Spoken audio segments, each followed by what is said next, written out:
আসসালামু আলাইকুম। প্রিয় দর্শক, অন্য মঞ্চের আলোচনায় আপনাদের সকলকে আমন্ত্রণ জানাচ্ছি। ম্যাজিস্ট্রেসি ক্ষমতা দিয়ে আবার মাঠে নামানো সেনাবাহিনী কি বাংলাদেশে আওয়ামী লীগ ও অঙ্গ সংগঠনগুলোর ভার্চুয়াল সমাবেশ ঠেকাবে? এমন প্রশ্ন উঠেছে কারণ সরকার আওয়ামী লীগের তৎপরতা ঠেকানোর জন্য ঘোষণা দিয়ে সেনাবাহিনীকে ব্যারাক থেকে মাঠে নামিয়েছে, সাথে দিয়েছে ম্যাজিস্ট্রেসি ক্ষমতা। অথচ দলটি বিজ্ঞপ্তি দিয়ে আগে ঘোষণা দিয়েছে 24 থেকে 30 জুন পর্যন্ত প্রত্যেক দিন আওয়ামী লীগ ও অঙ্গ সংগঠনগুলোর তৎপরতা বলতে একটি করে ভার্চুয়াল বা অনলাইন সভা হবে। সে কারণে জনপরিসরের প্রশ্ন উঠছে, সরকার কি তাহলে সব অনলাইন সভা ঠেকানোর জন্যই সেনাবাহিনীকে 30 জুন পর্যন্ত ম্যাজিস্ট্রেসি ক্ষমতা দিয়ে রেখেছে? আবার সরকার নাশকতার আশঙ্কা করলো আওয়ামী লীগের পক্ষ থেকে এরই মধ্যে 1 জুলাই বড় একটি শোডাউনের ঘোষণা দিয়ে রাখা হয়েছে। প্রশ্ন উঠেছে, সরকার কেন 30 জুন পর্যন্তই সেনাবাহিনীকে মাঠে রাখতে চায়? তাহলে কি আওয়ামী লীগ 1 জুলাই আইসিটি আদালতের বিরুদ্ধে যে কর্মসূচির ঘোষণা দিয়েছে সেটি নির্বিঘ্নে করতে পারবে? বিস্তারিত জানতে চলুন যাওয়া যাক বিশ্লেষণে।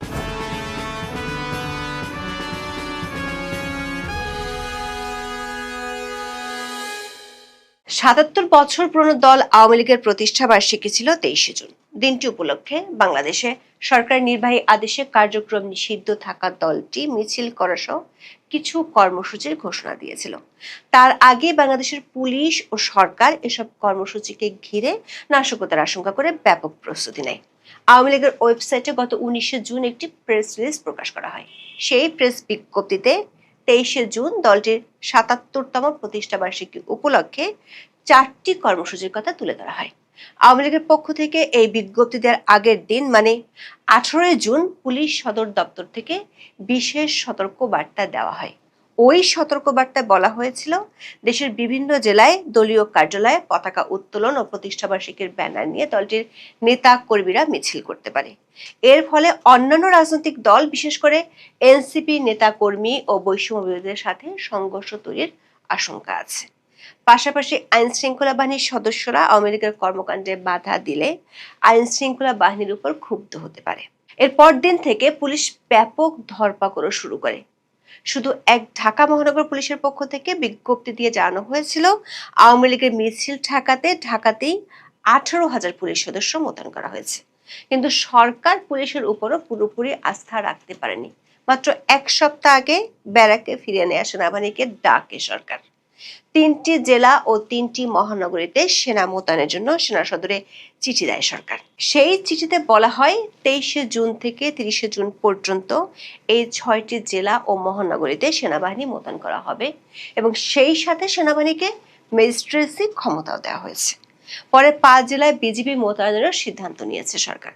স্বাভাবিকভাবে রাজনৈতিক মহল এবং জনপরিসরে বিষয়টি নিয়ে ব্যাপক আলোচনা হয়। বিশেষ করে অন্তর্বর্তী সরকারের আমল থেকে বলা হচ্ছিল, সেনাবাহিনীর সিভিল প্রশাসনের দায়িত্ব পালন করতে গিয়ে ক্লান্ত। আবার অতীতে কখনোই বাংলাদেশে কোনো একটি একক রাজনৈতিক দলের কর্মসূচি ঠেকানোর জন্য সরকার কখনোই সেনাবাহিনী মোতায়েন করেনি।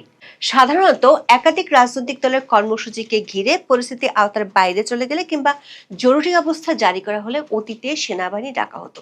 ফলে প্রশ্ন ওঠে, সরকার যেখানে কার্যক্রম নিষিদ্ধ করে রেখেছে, যে দলটির বেশিরভাগ নেতাকর্মী হয় জেলে, না হয় গ্রেপ্তার নির্যাতনের ভয়ে পালিয়ে বেড়াচ্ছেন, সেখানে সরকারের কাছে কি এমন বার্তা ছিল যে কারণে 15 জুন ব্যারাকে ফেরত পাঠানো সেনাবাহিনীকে আবার ডেকে আনতে হয়েছে?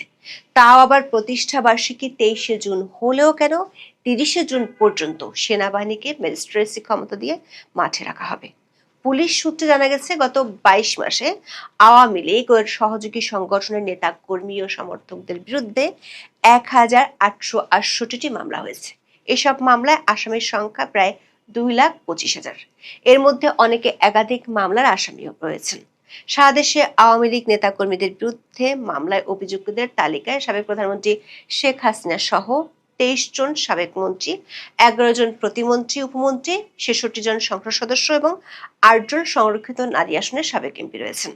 এছাড়া 19 জন আইন শৃঙ্খলা রক্ষাকারী বাহিনীর সদস্য সহ বিভিন্ন পেশার 65 জনকে গ্রেপ্তার করা হয়েছে। এরই মধ্যে আরও মামলা করা হয়েছে এবং গ্রেপ্তার চলমান রয়েছে।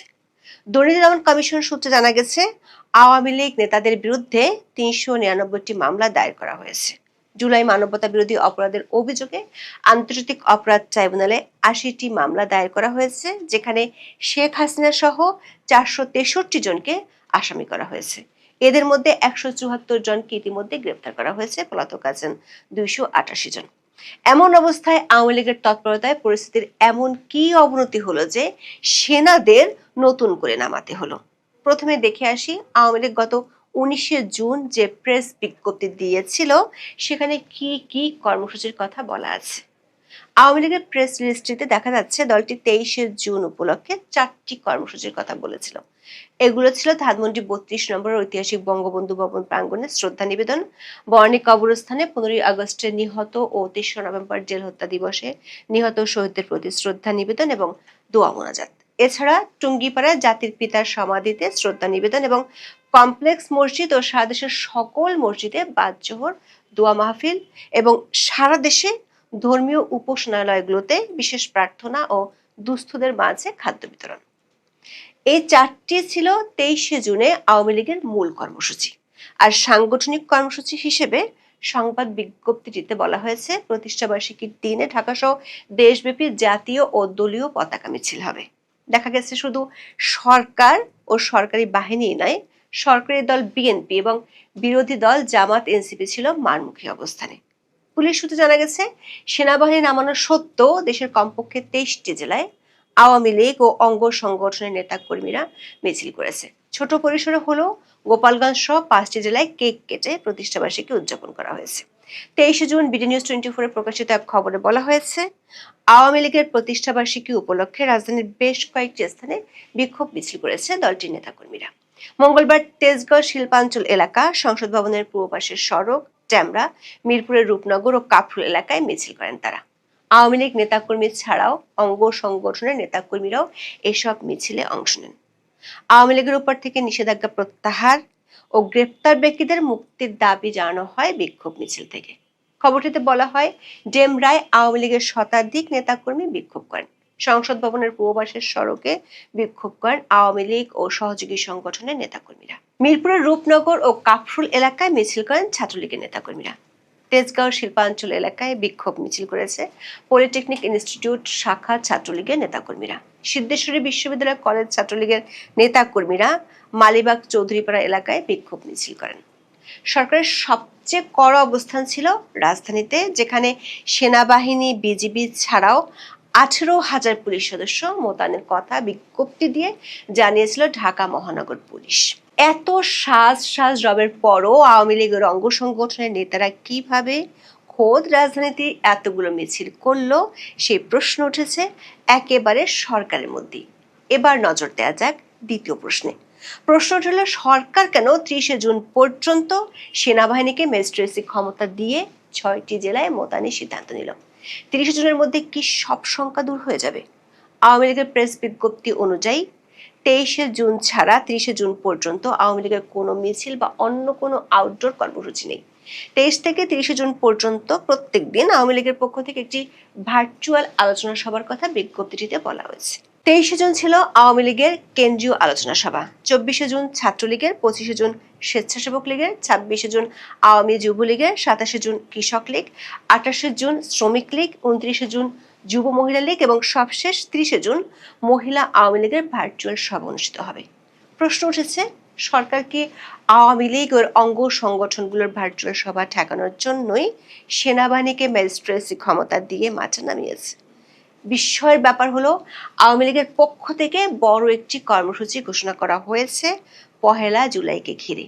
ওই দিন বাংলাদেশের সাবেক প্রধানমন্ত্রী ও আওয়ামী লীগ সভানেত্রী শেখ হাসিনার বিরুদ্ধে আইসিটি আদালতের দেওয়া রায় এবং আইসিটি আদালত বাতিলের দাবিতে দেশব্যাপী বিক্ষোভ ও প্রতিবাদ সমাবেশের ডাক দিয়েছে দলটি। ১৯শে জুন দেওয়া প্রেস বিজ্ঞপ্তিতে অন্য কর্মসূচির সাথে ১ জুলাইয়ের কর্মসূচি ডাকা হয়েছে। তাহলে আওয়ামী লীগ ১ জুলাই বড় কর্মসূচি ডাকা সত্ত্বেও কেন সেনাবাহিনীকে ৩০শে জুন পর্যন্ত মাঠে রাখার সিদ্ধান্ত নিয়েছে বাংলাদেশ সরকার? আওয়ামী লীগের একাধিক সূত্র বলছে ১ জুলাই দলটি বড় ধরনের শোডাউন করতে চায়। তাহলে কি সরকার ওই দিন নাশকতার আশঙ্কা করছে না? দর্শক, অন্তর্বর্তী শাসনামলেও মাঝে মাঝে রাজপথে লীগের উপস্থিতি জানান দেওয়ার ঘোষণা আসতো, দিল্লিতে অবস্থানরত শেখ হাসিনা এখনো দলে তার অবস্থান ধরে রেখেছেন। তিনি পরিচালনা করছেন মাঠে ফিরে আসতে উৎসাহী কর্মীদের। অন্তর্বর্তী সরকার আমল থেকে আওয়ামী লীগ যতগুলো মিছিল করেছে তাতে কোথাও সহিংসতার কোনো খবর পাওয়া যায়নি। আওয়ামী লীগ সক্রিয় মূলত অনলাইনে, তাহলে সরকার কেন সেনা ও বিজিবি মোতায়েনে গেল সে প্রশ্ন উঠছে। আওয়ামী লীগের প্রতি বর্তমান বিএনপি সরকার দৃশ্যত অন্তর্বর্তী শাসনামলের দৃষ্টিভঙ্গি বজায় রেখেছে। যদিও নির্বাচনের পর অনেকের ধারণা ছিল নির্বাচিত সরকার কোনো না কোনোভাবে আওয়ামী লীগের উপর নিষেধাজ্ঞা তুলে নেবে। উল্টো দলটির তৎপরতা ঠেকাতে পুলিশের পাশাপাশি সেনা মোতায়েনে বোঝা গেল সরকারের মনোভাব কঠোর। কিন্তু দেশীয় থেকে আন্তর্জাতিক মিডিয়াতে স্বরাষ্ট্রমন্ত্রী সালাউদ্দিন আহমেদের বরাত দিয়ে খবর প্রকাশিত হয়েছে, আওয়ামী লীগের তৎপরতা ঠেকাতে সরকার সেনাবাহিনী নামিয়েছে। একটি গণতান্ত্রিক সরকার একটি রাজনৈতিক দলের, যে দলটির কার্যক্রমের উপর নিষেধাজ্ঞা আছে, যে দলটির নেতাদের মাথার উপর হাজারো মামলার খড়গ ঝুলছে, সেই দলটিকে ঠেকাতে সেনাবাহিনী মোতায়েন করার কারণে প্রশ্ন উঠছে, তাহলে কি দলটি এতটাই শক্তিশালী যে তাকে স্বাভাবিক প্রক্রিয়ায় ঠেকানো যাচ্ছে না? এই প্রশ্ন বড় হয়ে দেখা দিচ্ছে, কারণ সেনাবাহিনীর পক্ষ থেকে বারবার বলা হচ্ছিল অন্তর্বর্তী শাসনামলের টানা দায়িত্ব পালন করে সেনাবাহিনী ক্লান্ত। আবার সেনাবাহিনীর মূল দায়িত্ব দেশ রক্ষার, আইন শৃঙ্খলা রক্ষায় তাদের প্রশিক্ষিত করা হয়নি। এই অবস্থায় পুনরায় সেনাদের মাঠে আনার সিদ্ধান্ত নিয়ে নানা মহলে প্রশ্ন ওঠাটাই স্বাভাবিক। আবার প্রতিনিয়ত সন্ত্রাসীরা পুলিশ আর র্যাবের উপর হামলা চালাচ্ছে। অন্তর্বর্তী সরকারের আমলের তুলনায় পুলিশের উপর হামলার চিত্র কমেনি। প্রশ্ন উঠেছে, অপরাধীরা যেখানে পরিস্থিতির অবনতি ঘটিয়ে চলেছে সেখানে আওয়ামী লীগকে কেন সরকার বড় হুমকি হিসেবে দেখছে? তাই চীনের পত্রিকা বলছে বাংলাদেশের আভ্যন্তরীণ রাজনৈতিক স্থিতিশীলতা এবং নীতির ধারাবাহিকতাও একটা গুরুত্বপূর্ণ বিষয়। মানে হঠাৎ করেই মার্কিন যুক্তরাষ্ট্রের সঙ্গে দেওয়া কথা থেকে তারেক রহমান সরকার সরে আসতে পারবেন, বিশেষ করে যখন মার্কিন যুক্তরাষ্ট্রের সরাসরি বদান্যতায় এবং সমর্থনে তিনি দেশে আসতে পেরেছেন এবং প্রধানমন্ত্রী হতে পেরেছেন, সেটা চীন মনে করছে না।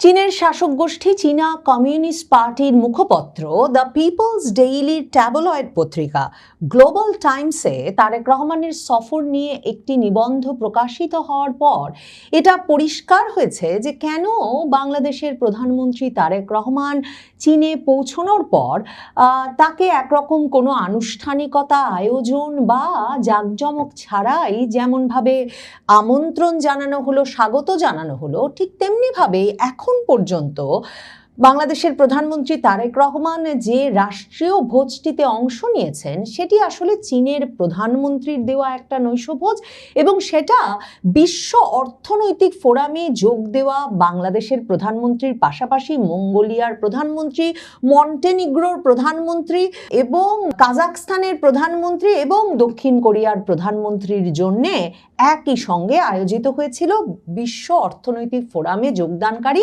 সকল সম্মানিত অতিথিদের জন্য। এই যে তারেক রহমানের এই সফরটাতে এখন পর্যন্ত একরকমের বিনা আয়োজনে নীরবে নিভৃতে প্রধানমন্ত্রী তারেক রহমানকে বুলেট ট্রেনে করে দালিয়ানে বিশ্ব অর্থনৈতিক ফোরামের সম্মেলন স্থল থেকে এখন স্ত্রী এবং তার সফর সঙ্গীদের নিয়ে বেইজিংয়ের উদ্দেশ্যে রওনা দিতে দেখা যাচ্ছে। এসবেরও কারণ মূলত চীন কিছুতেই প্রধানমন্ত্রী তারেক রহমানের এই সফরটা নিয়ে উচ্ছ্বাস দেখাতে পারছে না বা উচ্ছ্বসিত হতে পারছে না। চীনের কমিউনিস্ট পার্টির মুখপত্র দ্য পিপলস ডেইলির সরাসরি তত্ত্বাবধানে এই ট্যাবলয়েড পত্রিকা গ্লোবাল টাইমস প্রকাশিত হয় এবং এটি মূলত ভূকৌশলগত বিভিন্ন বিষয়ে চীনের পররাষ্ট্র নীতি বিষয়ে নিবন্ধ প্রকাশ করে, এবং এতে যেহেতু চীনা কমিউনিস্ট পার্টির মনোভাব এবং দৃষ্টিভঙ্গি সরাসরি প্রতিফলিত হয় বলে সারা পৃথিবীতে মনে করা হয়, সে কারণে এই ইংরেজি ট্যাবলয়েডটি লেখার প্রতি চীন এবং চীনের বাইরে ব্যাপক আগ্রহ কাজ করে। গ্লোবাল টাইমস একটা নিবন্ধ ছেপেছে তারেক রহমানের সফর বিষয়ে, এবং সেই নিবন্ধে তারা বলছে যে বাংলাদেশ চীন সম্পর্ক আরো দৃঢ় করার ক্ষেত্রে পশ্চিমের প্রভাব কাটানোই বাংলাদেশের জন্য বড় চ্যালেঞ্জ, এবং এটা লিখেছেন সেন্টার ফর সাউথ এশিয়া স্টাডিজের পরিচালক লিউ জংজি। লিউ জংজি তার এই লেখায় আসলে পরিষ্কার করে বলেছেন যে মার্কিন যুক্তরাষ্ট্র সহ পশ্চিম যে ধরনের ভাবে আষ্টে পৃষ্ঠে এক রকমের বাংলাদেশকে বেঁধে রেখেছে, বাংলাদেশের চিন্তা, বাংলাদেশের নীতিগত পদক্ষেপ সবকিছুকে বেঁধে ফেলেছে, কিংবা যে ধরনের সর্বগ্রাসী চুক্তি হয়েছে পশ্চিমের পরাশক্তিগুলোর সঙ্গে, নিশ্চিতভাবেই তিনি নাম উল্লেখ না করলেও যে মার্কিন যুক্তরাষ্ট্রের চুক্তির কথা বলেছেন সেটা বুঝতে কোনো অসুবিধা হচ্ছে না। তাতে চীনের সঙ্গে সম্পর্ক যে জায়গায় পৌঁছে গিয়েছে গত 16 বছর ধরে, মানে সবচেয়ে বড় বাণিজ্য অংশীদারে পরিণত হয়েছে চীন শেখ হাসিনার আমলে, সেই জায়গা থেকে উত্তরণ ঘটানোর ক্ষেত্রে এই চ্যালেঞ্জগুলো সামাল দেওয়া কঠিন। এবং চীন এই নিবন্ধে পরিষ্কারভাবে লেখক লেখাটা শুরুই করেছেন এটা বলে যে বাংলাদেশের প্রধানমন্ত্রী তারেক রহমান বুধবার থেকে শুক্রবার পর্যন্ত যে চীন সফর করছেন, সেখানে প্রধানমন্ত্রী হিসেবে দায়িত্ব নেওয়ার পর এটি তার প্রথম বিদেশ সফর, আর চীন হচ্ছে সেই সফরের দ্বিতীয় গন্তব্য। বাংলাদেশের গণমাধ্যমগুলো এই সফর নিয়ে অনেক আশাবাদী। এমন একটা লাইন যখন একজন চীনা লেখক লিখছেন চীনা কমিউনিস্ট পার্টির মুখপত্র পত্রিকায়, তখন বুঝতে বাকি থাকে না যে চীন সরকার যে এই সফরটি নিয়ে অনেক আশাবাদী নয়, সেটা তিনি খুব পরিষ্কারভাবেই বুঝিয়ে দিতে চাইছেন।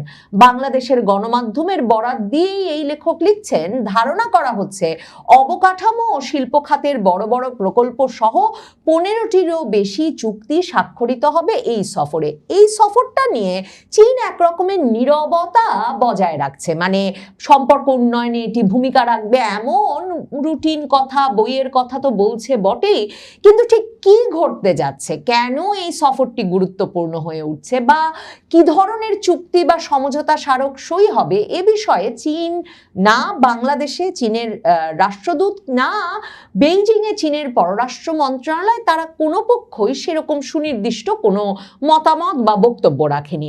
এই লেখায় বলা হচ্ছে চীন ও বাংলাদেশ দীর্ঘদিনের বন্ধু, প্রতিবেশী এবং কৌশলগত সহযোগী। কূটনৈতিক সম্পর্ক প্রতিষ্ঠার 50 বছরেরও বেশি সময় ধরে দুই দেশ পারস্পরিক সম্মান ও সমতার ভিত্তিতে সম্পর্ক গড়ে তুলেছে।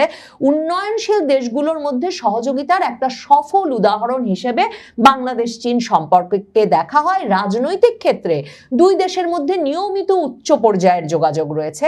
2024 সালে দুদেশের সম্পর্ককে সমন্বিত কৌশলগত সহযোগী অংশীদারিত্বে উন্নত করা হয়েছিল। কম্প্রিহেন্সিভ স্ট্র্যাটেজিক কোঅপারেটিভ পার্টনারশিপ, এটাও কিন্তু শেখ হাসিনার সর্বশেষ ভিজিটে 2024 সালের জুলাইয়ের ওই সফরেই সিদ্ধান্তটি গৃহীত হয়েছিল। এটাকে উল্লেখযোগ্য একটা সম্পর্ক উন্নয়ন বা সম্পর্ককে একটা নতুন মাত্রায় নিয়ে যাওয়ার উদাহরণ হিসেবে দেখিয়ে বলা হচ্ছে অর্থনৈতিক ক্ষেত্রে চীন টানা 15 বছর ধরে বাংলাদেশের সবচেয়ে বড় বাণিজ্য অংশীদার। চীন বাংলাদেশি পণ্যের জন্য শতভাগ শুল্কমুক্ত সুবিধাও দিয়েছে। অবকাঠামোগত উন্নয়নের ক্ষেত্রে পদ্মা সেতুর মতো বড় প্রকল্প বাংলাদেশের যোগাযোগ ব্যবস্থায় গুরুত্বপূর্ণ পরিবর্তন এনেছে। তার মানে শেখ হাসিনার শাসনামলে চীন বাংলাদেশ সম্পর্কটা কি ধরনের মাত্রা পেয়েছে সে বিষয়টা বারবার উল্লেখ করা হচ্ছে চীনা কমিউনিস্ট পার্টির এই পত্রিকায়। মানে চীনের সঙ্গে বাণিজ্য যেই ভলিউমে, যেই পরিমাণে গেছে, রেকর্ড ছুঁয়েছে, রেকর্ড ছাড়িয়েছে, এবং সেটা 15 বছরের বেশি সময় ধরে অব্যাহত আছে। এই পুরো ঘটনাটাই কিন্তু শেখ হাসিনার শাসনামলে ঘটে গেছে।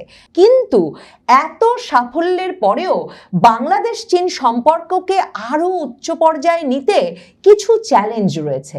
চীন বলছে যে যা যা চ্যালেঞ্জ রয়েছে বাংলাদেশের ক্ষেত্রে চীনের সঙ্গে সম্পর্ককে আরো এগিয়ে নেওয়ার ক্ষেত্রে, তাতে প্রথমেই বলতে হবে ভূরাজনৈতিক প্রতিযোগিতার কথা। কিছু বড় শক্তি বাংলাদেশকে নিজেদের নিরাপত্তা ও উন্নয়ন কাঠামোর মধ্যে টানতে জানতে চায়, তারা কখনো কখনো বাংলাদেশের আভ্যন্তরীণ বিষয়েও প্রভাব বিস্তারের চেষ্টা করে এবং চীন বাংলাদেশ সহযোগিতাকে ঋণের ফাঁদ বলে সমালোচনা করে।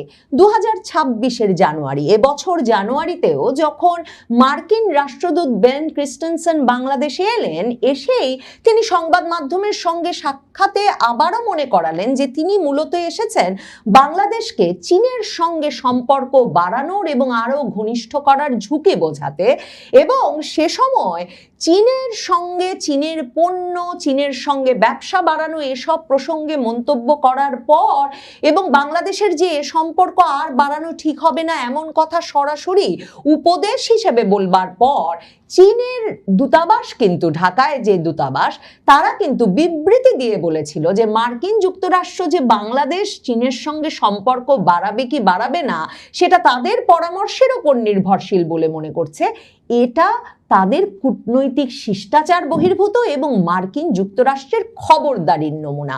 দেখেন, সেই একই কথা গ্লোবাল টাইমস এখন লিখছে এবং বলছে যে বড় শক্তিগুলো অনেক সময় বাংলাদেশের আভ্যন্তরীণ বিষয়েও প্রভাব বিস্তারের চেষ্টা করে।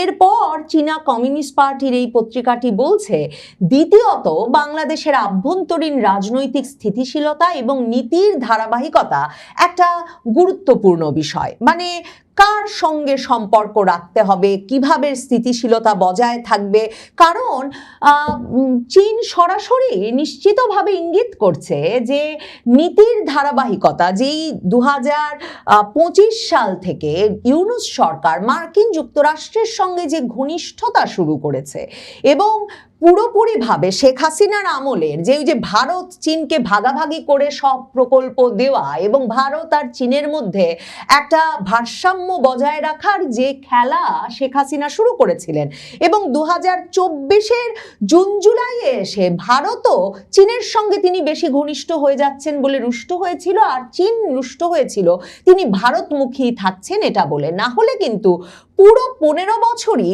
শেখ হাসিনা একদিকে আমেরিকাকে দূরে রাখতে পেরেছেন, অন্যদিকে ভারত, চীন, এমনকি রাশিয়া, এদেরকে নানা রকম উন্নয়ন প্রকল্প ভাগাভাগি করে দিয়ে উন্নয়ন সহযোগী হিসেবে সক্রিয় রেখে এদের সমর্থন বজায় রাখতে পেরেছেন তার সরকারের উপর। কিন্তু 2024-এ শেখ হাসিনা সরকারের পতনের পর থেকে ইউনূস সরকার সরাসরি মার্কিন যুক্তরাষ্ট্রমুখী হয়ে পড়ে এবং মার্কিন যুক্তরাষ্ট্রের সঙ্গে যে একটা সর্বগ্রাসী বাণিজ্য চুক্তি করেছে, মানে সুই থেকে বোয়িং বিমান সবই মার্কিন যুক্তরাষ্ট্র থেকেই কিনতে হবে এই কথা দিয়ে আসার পর এখন তাই চীনের পত্রিকা বলছে বাংলাদেশের আভ্যন্তরীণ রাজনৈতিক স্থিতিশীলতা এবং নীতির ধারাবাহিকতাও একটা গুরুত্বপূর্ণ বিষয়।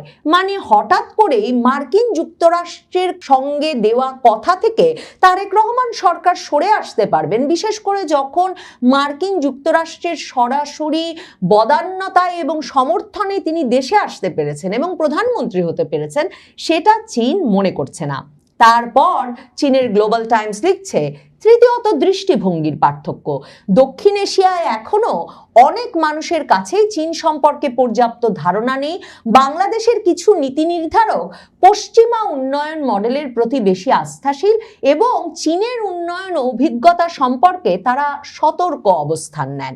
মানে বাংলাদেশের সুশীল সমাজের প্রতিনিধিরা, বাংলাদেশের বুদ্ধিজীবী মহল, বাংলাদেশের অর্থনীতিবিদেরা, তারা সকলেই আসলে পশ্চিম থেকে পড়ালেখা করে এসেছেন এবং তারাই সরকারে বিশেষ প্রভাব বিস্তার করতে পারেন, বিশেষ করে বিএনপি সরকারের ক্ষেত্রে বা ইউনূস সরকারের ক্ষেত্রে। সেই প্রভাবের কথা মাথায় রেখে চীনের পত্রিকা লিখছে যে এই নীতি নির্ধারকরাও পশ্চিমা মডেলেই এগুতে চান এবং পশ্চিমা মডেল দ্বারাই প্রভাবিত হন। আবার পত্রিকাটি বলছে, অনেকেই চীনের সাফল্য ও সহযোগিতার সুবিধা বুঝলেও যুক্তরাষ্ট্র ও পশ্চিমা দেশগুলোর প্রতিক্রিয়া নিয়ে উদ্বিগ্ন থাকেন। মানে চীনের সঙ্গে গেলে লাভ হবে বোঝেন, কিন্তু তারা পশ্চিমের দেশগুলো বা যুক্তরাষ্ট্রকে খেপাতে চান না।